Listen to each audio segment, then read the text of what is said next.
Football season is back. Week 0 of college football is upon us. Welcome aboard. I am your host, Blake Ruffino. Alongside me is my co-host, Joe DeLeone. Good evening, sir. How are you doing? I am so freaking juiced up. I'm so juiced up. We've made it through the most insufferable offseason. It felt like the longest offseason ever. And finally, we get to watch a bunch of nothing games, a bunch of bad games. But you can bet your ass, Blake, I'm going to be sitting there like a pig in shit, happier than ever that I get to watch San Jose State play against USC and Hawaii play Vanderbilt. Say that you're happier than a pig in shit? Yeah, absolutely, I am. You can't. How does a guy from New Jersey use Southern sayings? It doesn't feel right. I don't know. I'm trying to think of the best word to use to describe here. I'm a very worldly individual. Yeah, Blake, okay. Is the best way to put it. It is. Go ahead.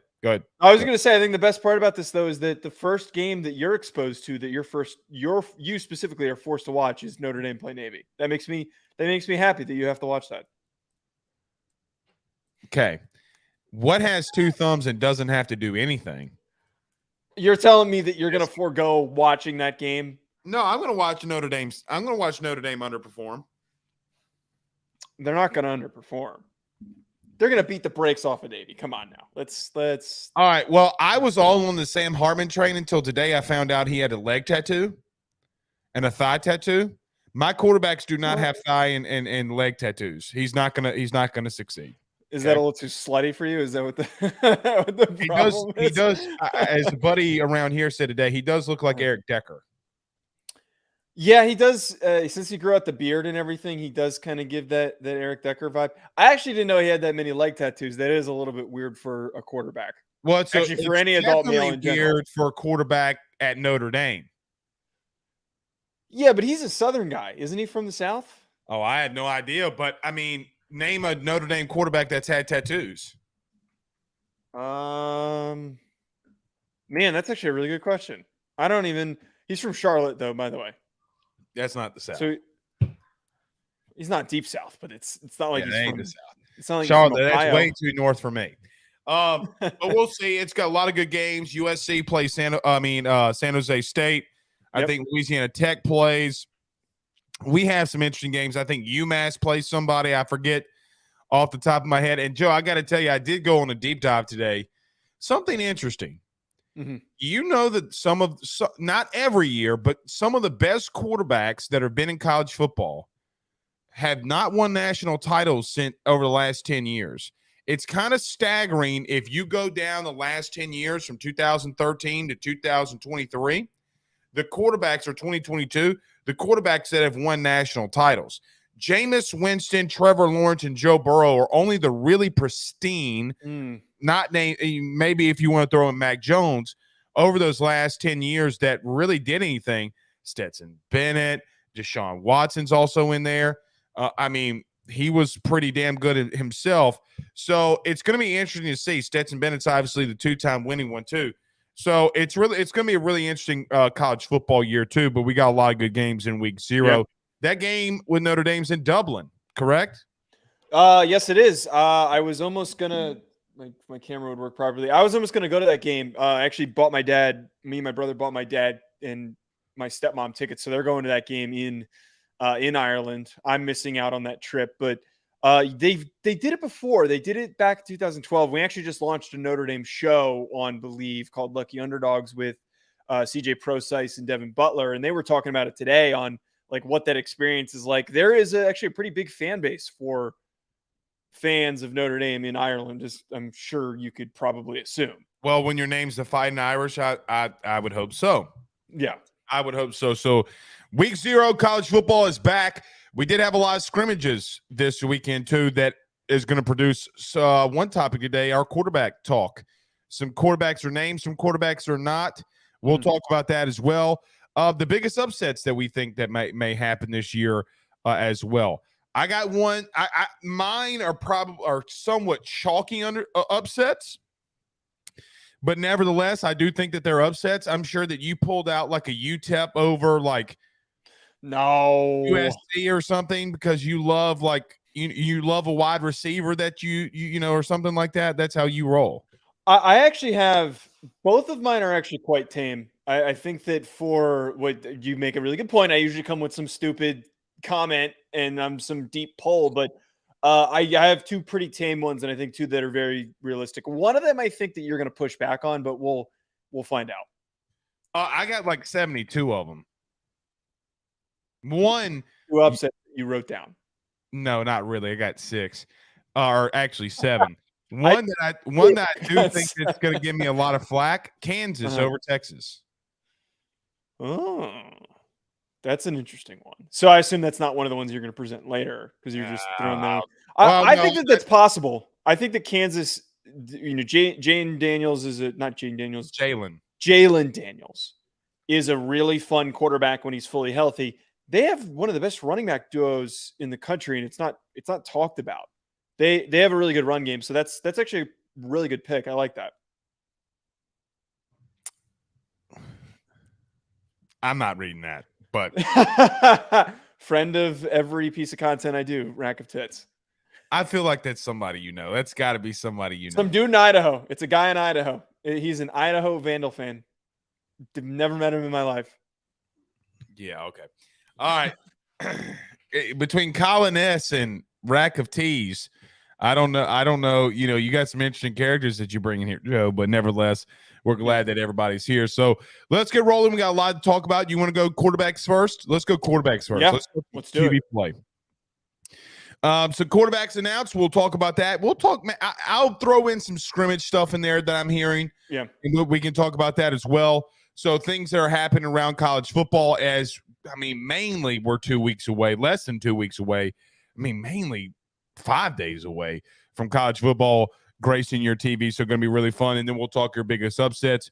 A lot of people starting to change their picks on A&M after Petrino now being confirmed completely that he's taking over the offense. We'll talk about that as well. So we got a lot to get into here tonight. Before we do that, though, glad you're alive. I'm glad that I did not get hit with the hurricane. I'm glad for once, but it is interesting to see everybody in LA have to experience a tropical storm and we went through 2 Category 5s here in Louisiana, and everybody's like, this is the worst thing ever. And I'm like, well, now imagine adding the wind and power and everything by 100 miles an hour. The weather that we got, it was nothing more than a little bit more of a rainstorm. If you had a hurricane, we wouldn't be doing the show right now because the hurricanes that hit your region are brutal. It was some rain and some wind. But a frog farts outside, my power goes out. So yeah. And then y'all had an earthquake. I was on the phone with you when the earthquake hit. You lied to me. You lied to me. I didn't lie to you. But I did get the notification while I was on the phone with you, and I didn't even feel it. So over exaggeration by everybody, but I'm glad that you're concerned that I'm doing okay. Well, this is what I think you need to do. I think you need to go sacrifice a lamb and put the blood over your door. I need to repent. If you start seeing locusts, you're in trouble, buddy. With all the crap that goes on in this, whatever happens in this town, all the crap that happens, I would not put it past God to put his wrath on this. Not only did he hit you with a hurricane, he goes, earthquake, bam! Right in the middle of LA, but glad everybody's okay. We are thinking about everybody, though, in Maui. A lot of things going on. There's a lot of charities. A lot of people have been asking. Just want to say, be careful where you do give, because I've seen a couple of people get scammed already. Yeah. Joe E. Daglio. Thank you. Sends us a $4.99 super chat. Thank you so much, Joey, for doing that. Elk 70 says, so, Blake. So. I think he's referencing about Ohio State not being the QB at Auburn. Yeah. They named him, but we'll talk about that. I did not think that he would be the quarterback, but I did not say that was sourcing. I said that I didn't think. Yeah, and also, to be fair, Elks, anybody that you talk to, most of them thought it was Ashford. Like, most people thought that it was going to be Ashford. That actually was unexpected. The past couple of weeks, things were trending in the direction of Robbie Ashford. Andy made a statement, but I think he's going to experience. I think it's funny Elks is in here talking about quarterbacks when it doesn't, Josh Pate's out there saying Devin Brown might be the guy. Yeah, is it Devin Brown? Who's going to be? Well, again, we'll get to that. All right, we'll talk about that next. So about our good friends, though, over at betonline.ag. If you had not used them, you better get your picks in now. You better get in your Heisman, your national champion in now. Week 0 is here. If you're on Facebook, hit the like and share to all those social media groups, share to all those social media pages. If you're listening to us on YouTube, like, subscribe, notification bell. Wherever you listen to podcasts, rate, review, and subscribe. And if you're watching this on Fubo TV, welcome, welcome, welcome. Let's talk about our good buddies over at betonline.ag. Don't go anywhere. We're back next. Let's talk some QBs and scrimmage. Don't go anywhere. BetOnline is the fastest and easiest way for you to wager on all of your favorite sports, contests, events, with the first-to-market odds and lines. Find reviews for all the news for each league, including Major League Baseball, NFL, NBA, NHL, combat sports, college sports, esports, and even golf. BetOnline continues to be the top online resource for all of your sports information for live in-game betting, props, and futures. Head on over to BetOnline today and use your mobile device to join and make your first sports bet. Use our promo code BELIEVE50, that's BELIEVE50, BLEAV 50, to receive your 50% off welcome bonus on your first deposit. That's betonline.ag, betonline.ag. We're back.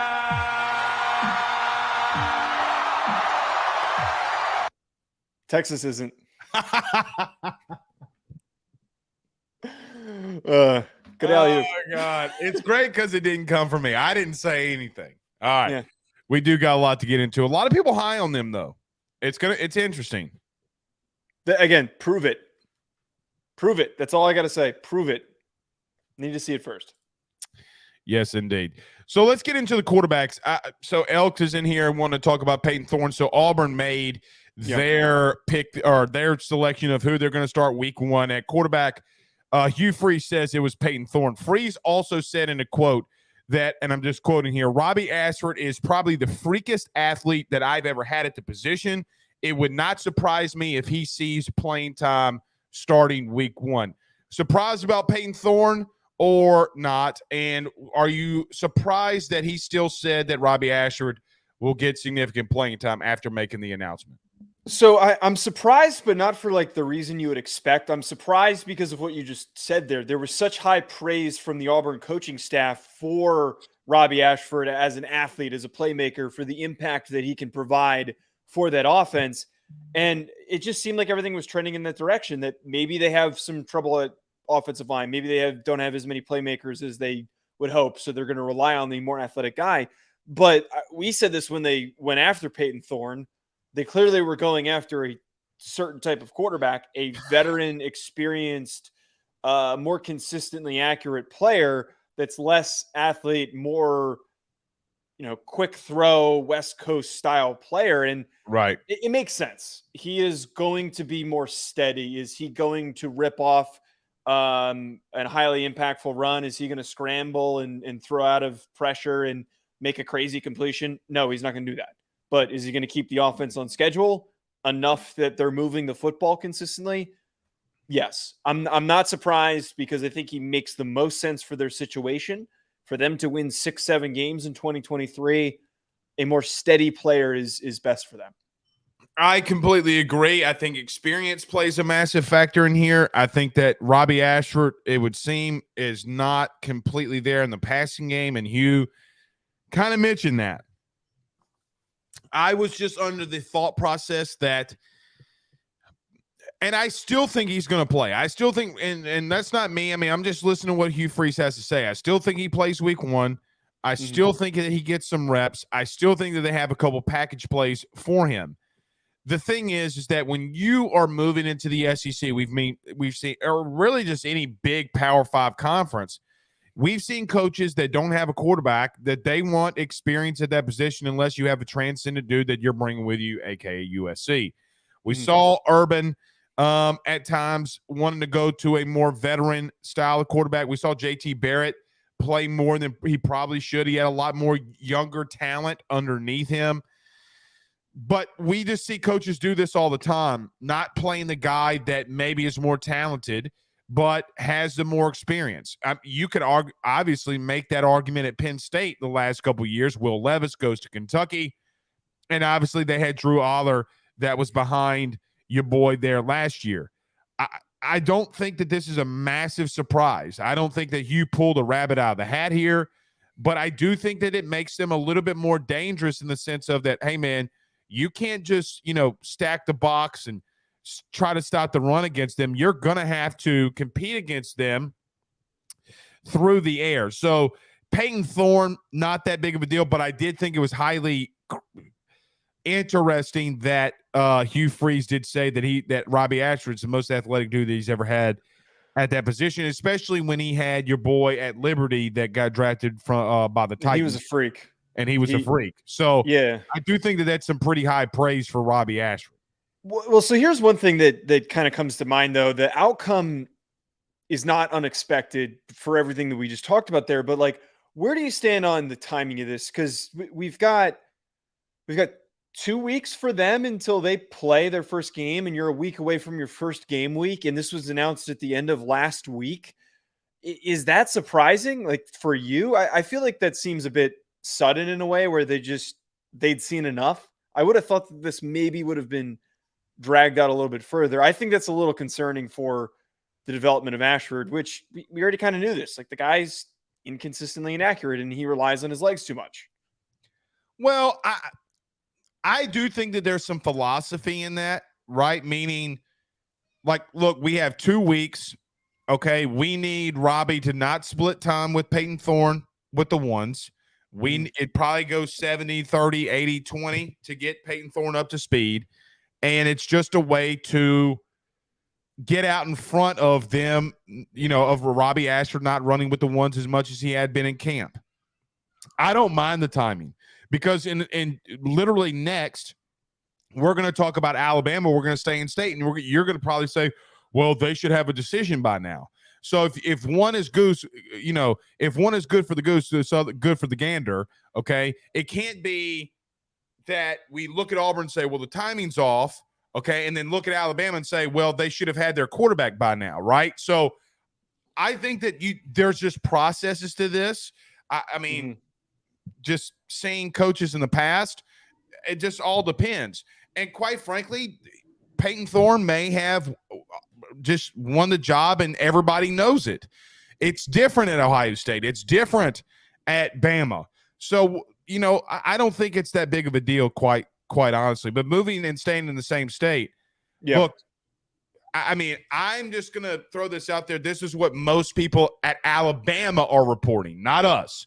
This is what most people at Alabama are reporting, that Jalen Milroe might be the guy that starts. Okay. I'm not shocked by that. I know everybody else is shocked by that. I'm not shocked by that in the slightest. Saban's going to know with what he has, and I would probably assume that Ty Simpson would be the second guy that runs out after Milroe. I don't think Buckner is a dude. I think Buckner is going to wind up playing something else. Yeah, but first of all, Buckner's he's good enough of an athlete to play safety. He's good enough of an athlete to play linebacker or something. And he's not afraid of being physical. So again, he could play somewhere in the defensive backfield. He absolutely could. And for any Alabama fans who are upset with that notion, learn ball. To what you're talking about with Jalen Milroe, though, I think it makes a lot of sense because he's basically the same guy as Robbie Ashford. Like we got the same problems, the same strengths. They're not that far off from one another. I'm not saying it's a one-to-one comp, but the same problems, the same things that make him a dangerous football player. There are a lot of similarities. I find it interesting because, like, for me, I'm concerned about Ty Simpson. If Ty Simpson can't beat out Jalen Milroe, who was horrendously inaccurate at times when he had to step in and play, like, what's going so wrong for him that he can't win this job? I'm not at these practices. I'm not, keyed in on the message boards, and I don't have a subscription to an Alabama site, so I don't really know what's happening at these practices. But what are his struggles so much that he can't beat out a guy who, again, has been consistently late, inaccurate? He's not accurate. He's not hitting his targets. He's not getting the plays in on time. He, throws to the wrong route. I mean, you name it. I mean, really, it's young. It feels. Let me tell you what it feels like. Yeah.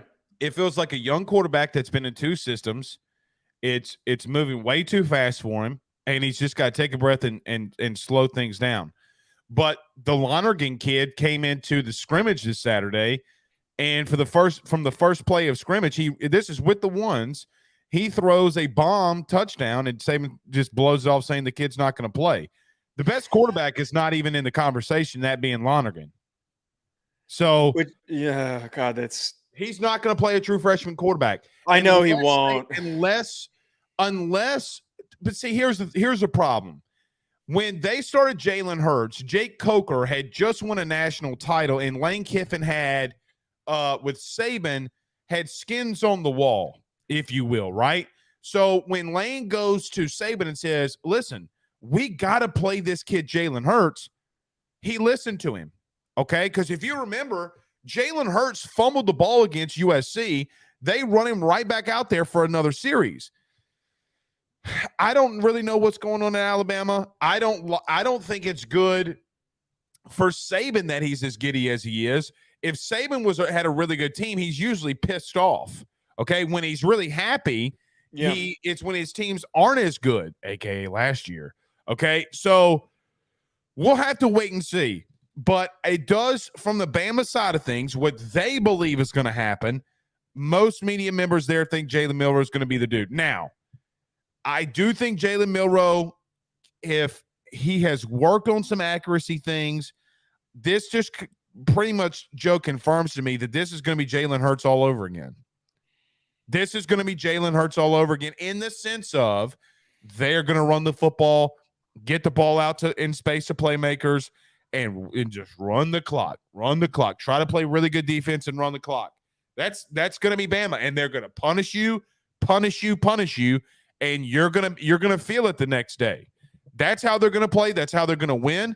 That's how they're going to beat Texas. Because Texas, look, I'm going to tell you something. Everybody's like, oh, well, their D-line's really good. Okay. Well, that O-line for Alabama is not a slouch. They're going to be better than they were a year ago.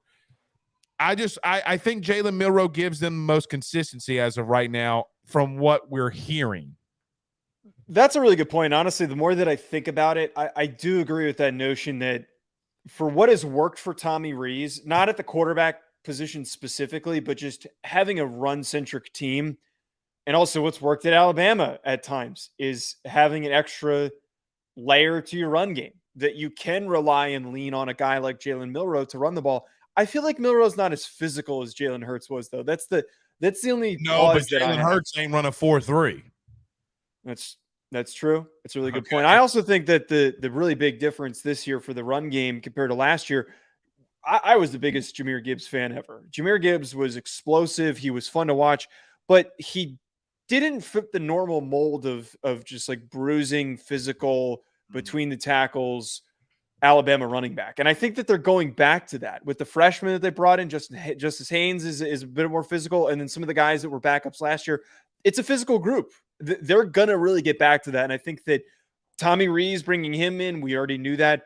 I just wonder, can like Jalen Milroe, can he play that style? Can he bring this offense up, or is he just going to be, good enough to move the chains? And like, I don't know. I'm a little concerned about what's going to happen when they get to third down and it's 3rd and 5 and he's forced to complete a difficult pass.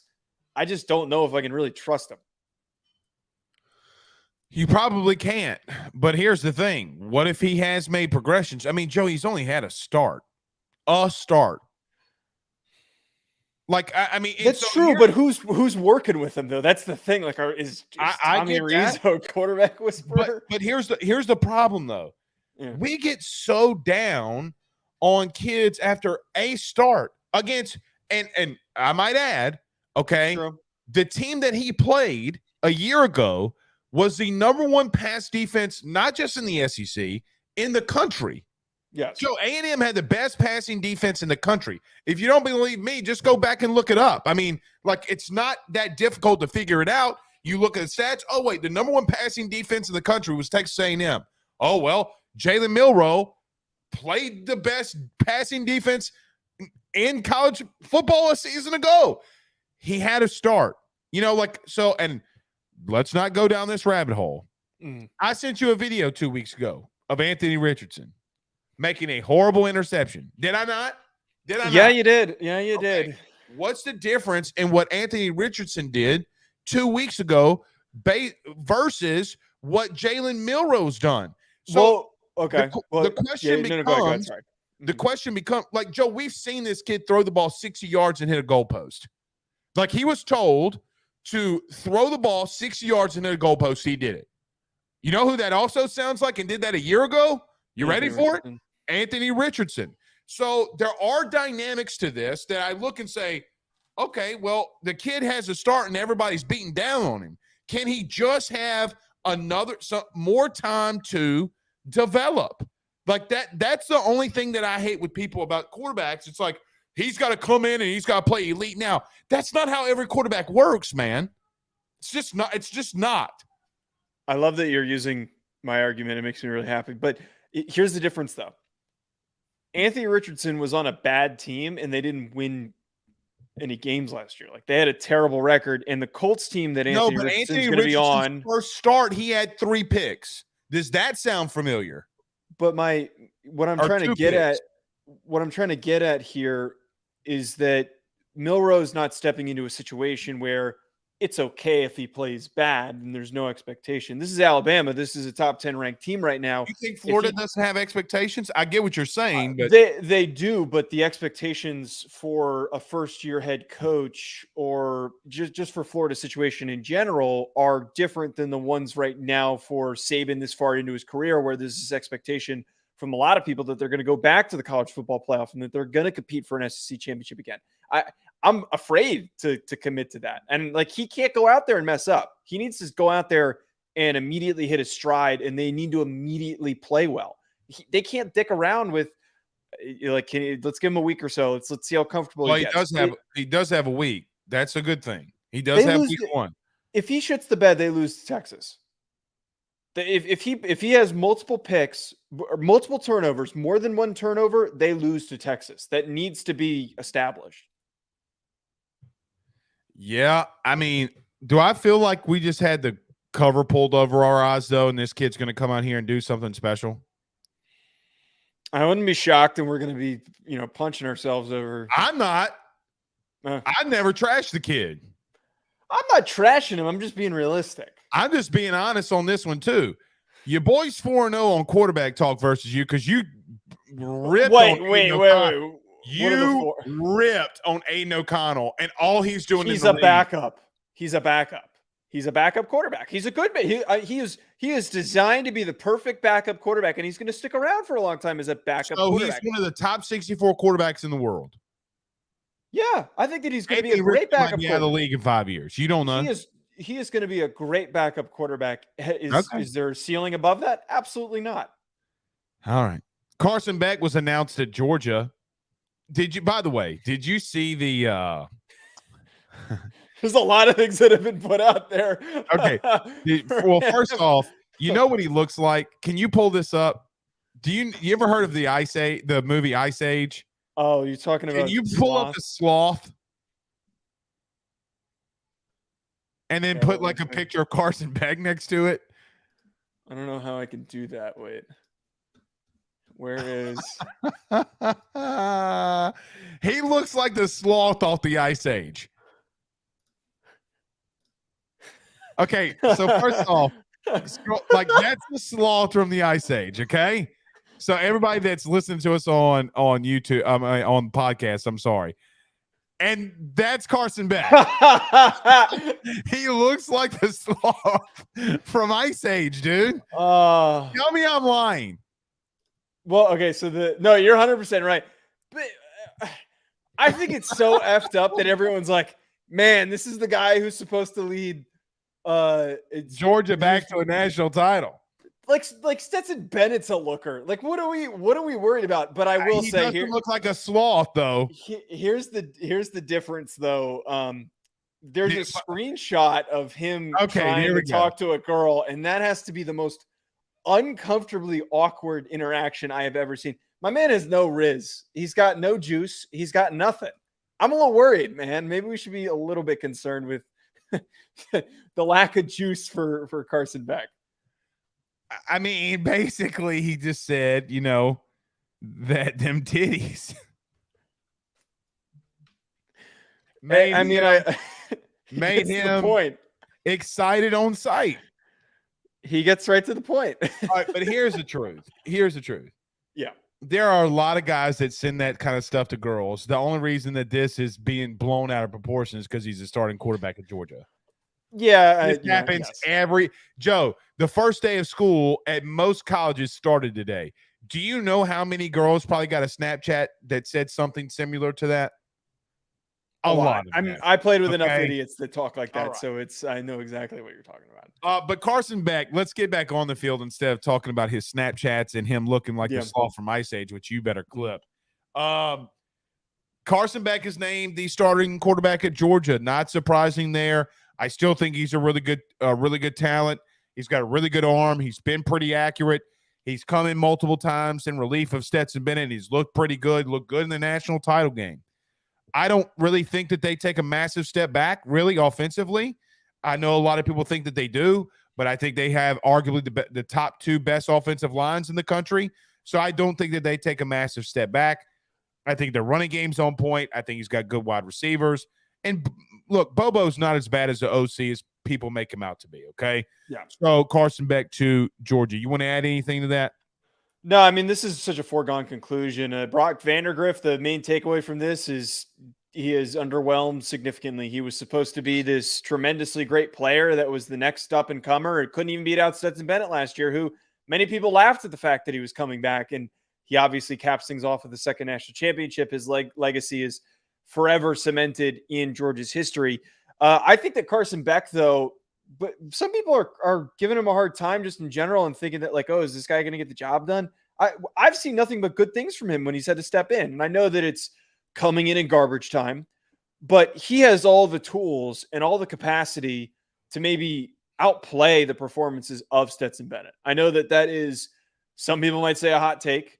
He's not as experienced, but physically he's more gifted.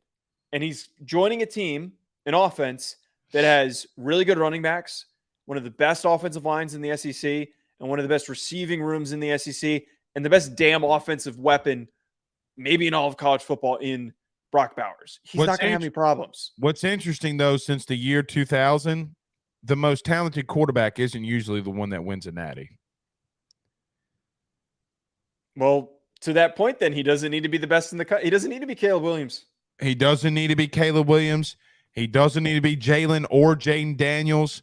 He doesn't need to, be Drake May. He just needs to be Carson Beck, and they're going to win. Okay. Look, Stetson Bennett's the two-time defending national championship quarterback. You had Mac Jones at Bama, bro. Like Mac Jones, man. Mac Jones with the dudes that he had around him. Joe Burrow was Joe Burrow. Trevor Lawrence was Trevor Lawrence, but Trevor Lawrence was still a freshman. Trevor Lawrence was still a freshman when that happened. Yeah. You look at other quarterbacks that have won. Jake Coker won a national title. Deshaun Watson, okay, was another one of those big names that won one. Jameis Winston, okay, but he's playing Nick Marshall, all right? Like some of these times when we talk about national championship winning quarterbacks, I mean, look at who they played, okay? You don't have to be the most talented quarterback to win and get there. I do like Carson Beck. I didn't put this one in there, and I know we didn't mention this. Did you see Jaden Rashada is still battling to be the starter at Arizona State? Did you see that?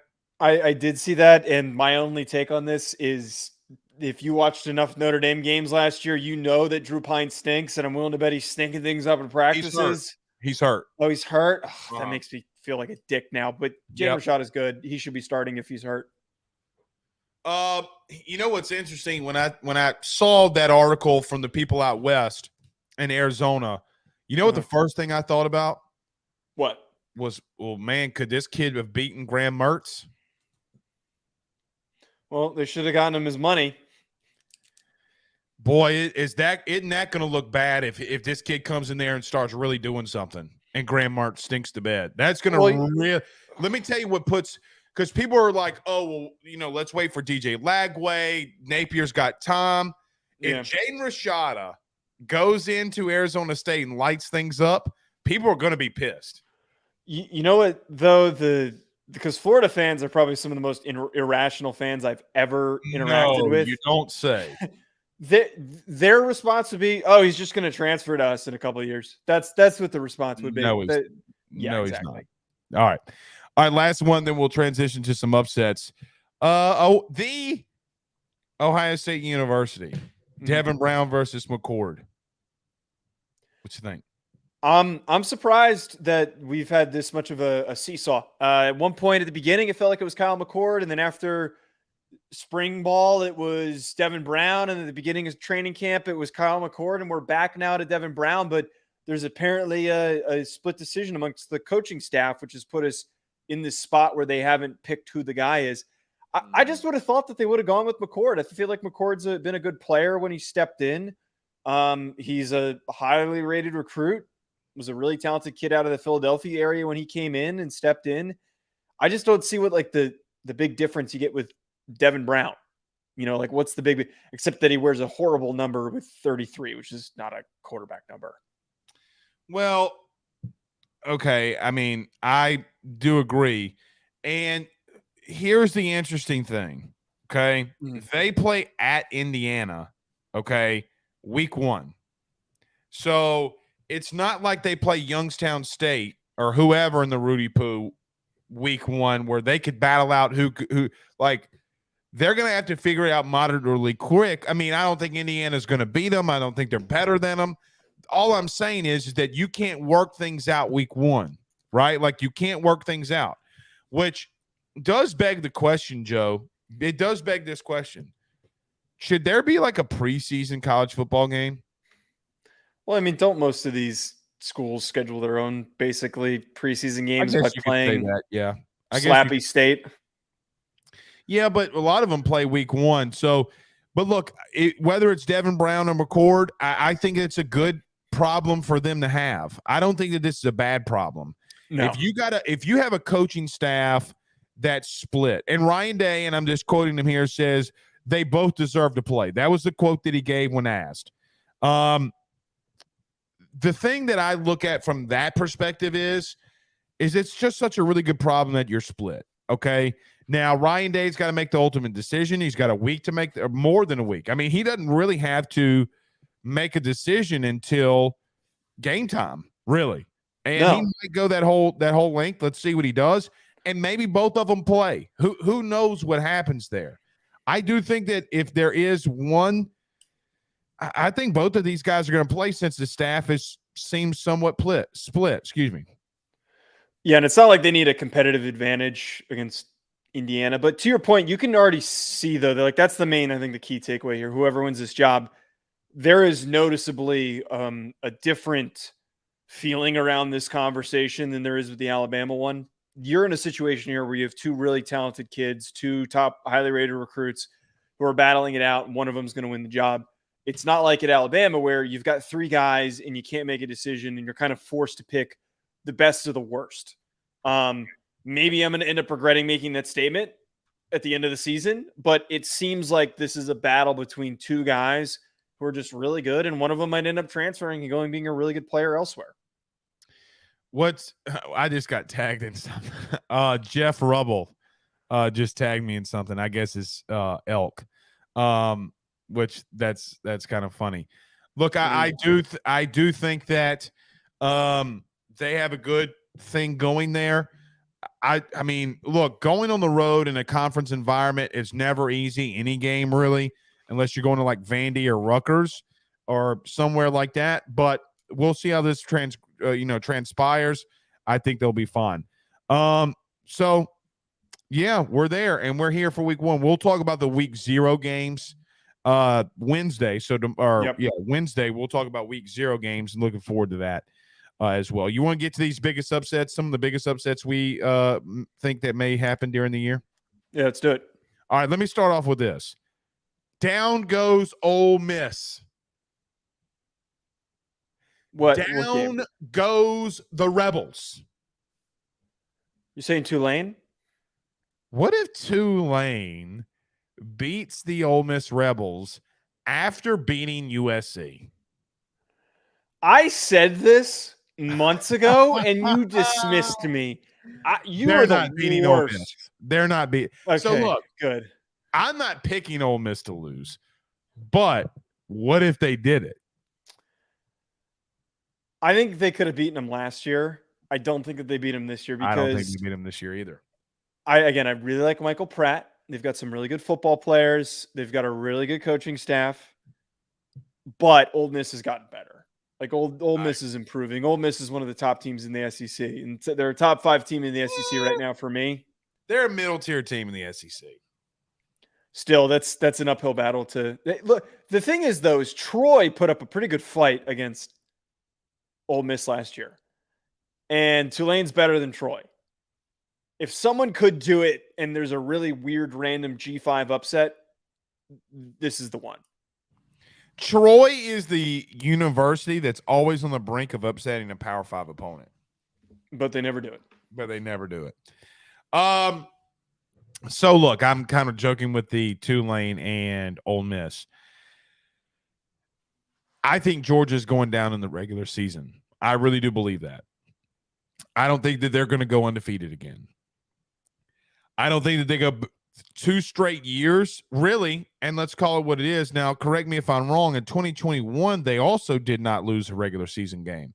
So this would be 3 straight seasons where they did not lose a regular season game. It would have to be a championship or playoff series that they lost.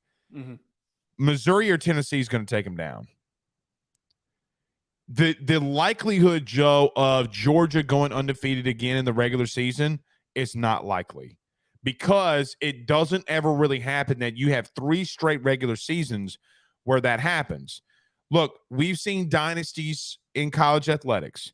We've seen them all. You know what we haven't seen? A team not lose a regular season game for 3 straight years in the modern era. I'm not talking about Nebraska and all the – I'm talking about in the modern era. We have not really seen that happen. I think Missouri or Tennessee knocks them off. I'm leaning Tennessee to knock them off.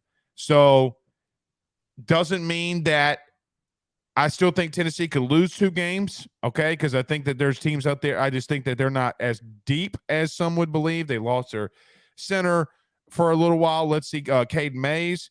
But somebody's going to knock off Georgia. I don't know who it's going to be, but somebody's going to do it. It might even be Ole Miss.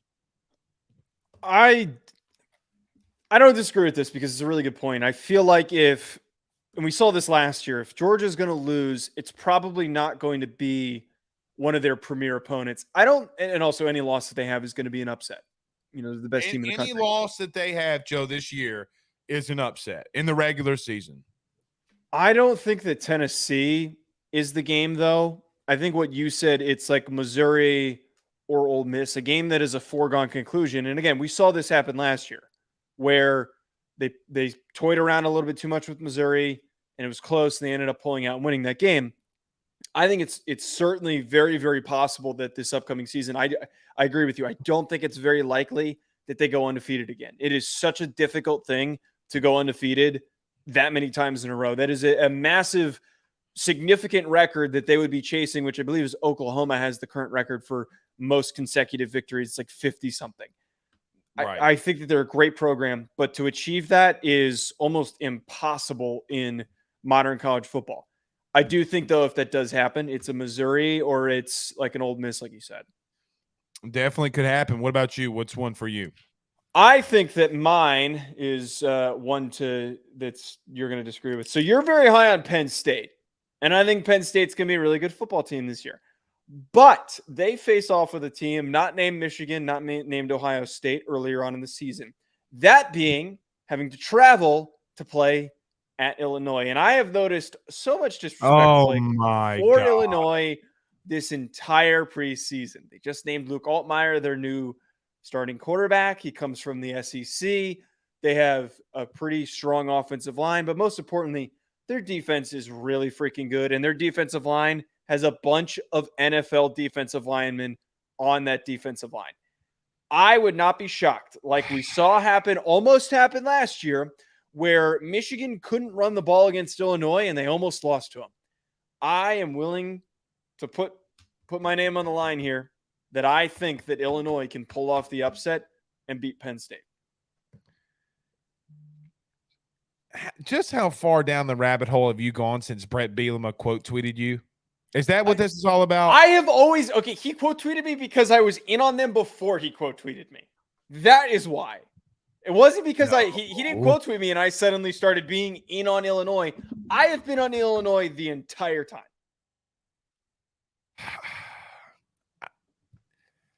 Joe, that ain't happening. It's not happening. They almost beat Michigan last year. This isn't last year. Yeah, they didn't lose much. They lost one defensive. Okay, they lost a couple guys in their secondary, but they lost their best defensive player last year, and they bring back Joe. Penn State even better upgraded. They upgraded at quarterback, and then key pieces returned. They got better. Has just as much experience as McCarthy did last year, and McCarthy was a liability against them.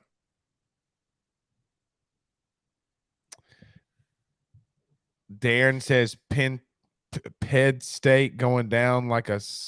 My goodness. I don't know if you should read that. Look. Okay. I don't. They are really talented. I don't trust Bielema. I just don't. I mean, because when I look at them, I don't know if the game is close that Bielema can coach them to a win.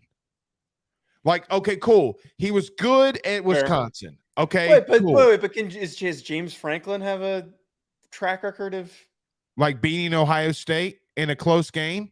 He's got like one premier Brett win on Bielema hasn't. Name one Brett Bielema has. He hasn't been in a lot of premier programs. He was at Wisconsin. He was in the He was in the. He was great. He is Arkansas like a blue blood. I don't. Arkansas was beating LSU and Bama, dude. Like LSU lost to Arkansas the year they won a national title. They had multiple years where they were having 10-win seasons. In comes big ass belly button Brett Bielema. Okay. Nice. Okay, they were really good. He was really good when he was at Wisconsin, though, and then he jumped for Arkansas. And then they sucked. This isn't Arkansas. This is Illinois. He's got a damn good defensive line. What's your second one? God, I hate myself for saying this. Say I think Texas A&M takes down either Alabama or Tennessee. I probably could have guessed that you were going to come here with. They're going to take one of them. They're going to take one of them down. I think if it's one of them, it's Tennessee. That's the one that I picked right here. I don't think that they do it to Alabama, just because Nick's got Jimbo's phone number, man. Like he's got him figured out. He has never been able to get past him. Jimbo, but Jimbo, he has beaten him. I know that. I know that. I'm covering my ass here, but it feels like Nick will not let that happen. I mean, as bad as A&M was a year ago, I mean, they still almost beat him. Well, Blake, it's last year. Well, Jalen Milroe played in that game. That's a good point. They could take Alabama at home. I don't think this is unrealistic because, like, you need everything to be firing on all cylinders. You need everything to be moving in the right direction. Just talented. I mean, let me ask you this question. Yeah. Name the position groups that Texas A&M is worse in.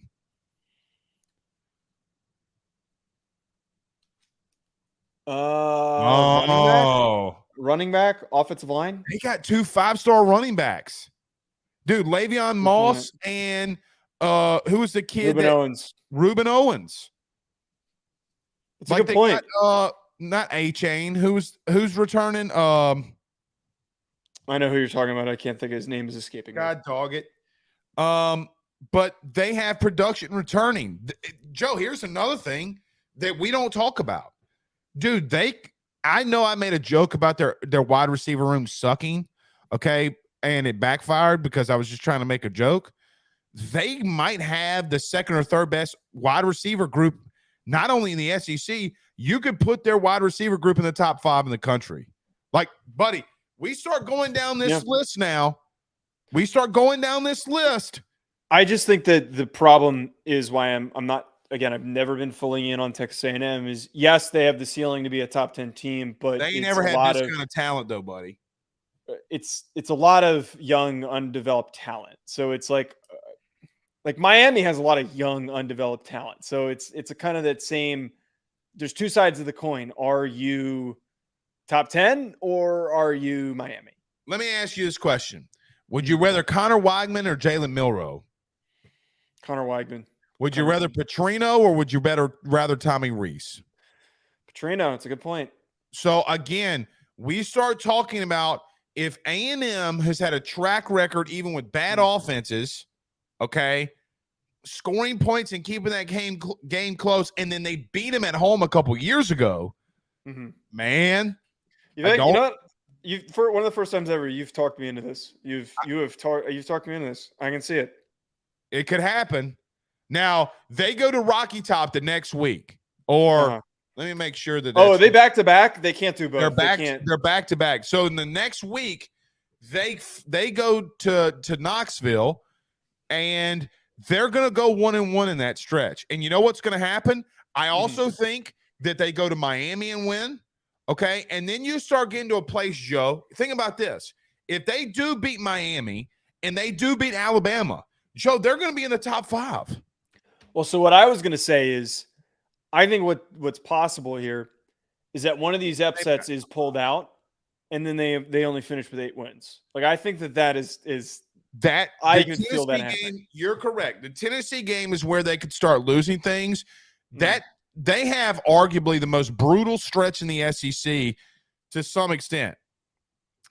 They got Alabama at home. They go to Tennessee. They got South Carolina at home. They have a bye week. Then they go to Ole Miss, then Mississippi State. They have ACU. I guess it's Abilene Christian. And then they have LSU on the road.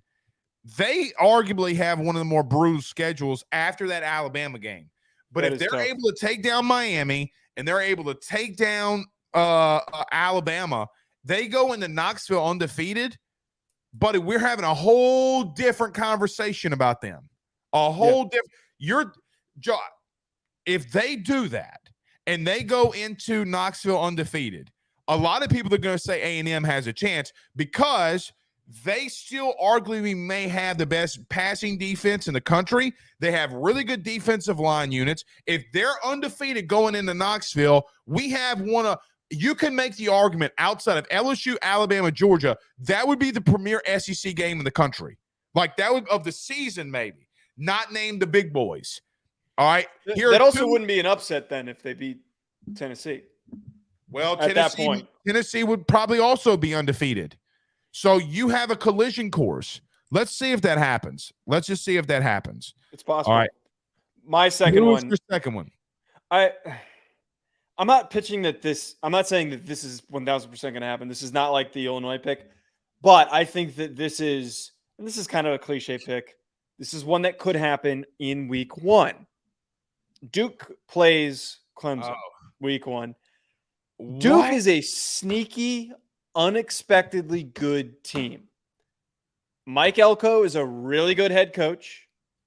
We've already seen he's been a really good coordinator throughout his time in the SEC at Notre Dame. He landed in a perfect position at a school that fits where he can coach best. Riley Leonard, their starting quarterback, is really freaking good. And if you talk to the right people, they will tell you that he is undervalued and he is one of the most under-talked about quarterbacks in all of college football. Great athlete, good arm. They also have a bunch of they've got a really good offensive line. They've got a bunch of good defensive pieces. I am saying that this is possible because Clemson could show up, overlook their opponent, be looking on to the next week. Cade Klubnik's still getting a little bit used to the offense. You know, they're thinking that this is a warm-up game, and it's really not because Duke's a tough-ass opponent. I think that this is one that needs to be considered of possibly happening. A trap game. Fully committing. Yeah, it's a trap game. I'm not fully committing to it, but I think it's possible. Okay, I'll accept that as a trap game. All right, before we got to get out of here because we got to roll. Listen, about Harbaugh. Do we even need to get to this? Here's the only statement I have. You ready? Okay. Michigan, you're really poorly ran, because when he was battling for his life, you should have stepped in and told him that we're going to force a 3-game suspension on you anyway if you were going to do this. Every attorney fee that he had could have been wiped out if you had a backbone or a spine. That's my comment, and I'm sticking to it. I agree with that. And the NCAA soft, Michigan soft for playing into their softness. Like, it's just like, it's a pillow fight. This is a pillow fight. This is insane that this is the result of this. Where are the men that like Leonidas from 300? We're talking about a 60-year-old man here. I mean, who knows? I mean, you know how old Leonidas? People used to live to like they were 300 back in biblical times. I don't know. I think is that true? I think it's the other way around. Go. I mean, have you ever read a book? No, I don't. I don't do a lot of reading. I'm kind of a historian. I'm kind of a. I have many right here in my bookshelf. I have many leather-bound books. Many leather-bound books. Smells of rich mahogany. I know that you're quoting Anchorman. I know that you want me to acknowledge that. All right, good show. We got week 0. Time works every time. Blake, week 0 is almost here. Whammy! See, that's a good way to end it. All right, guys. We'll see you on Wednesday. Week 0 games. We start our pick'ems. College football's here, man. Let's get it rolling. Hell yeah. See y'all Wednesday. Peace.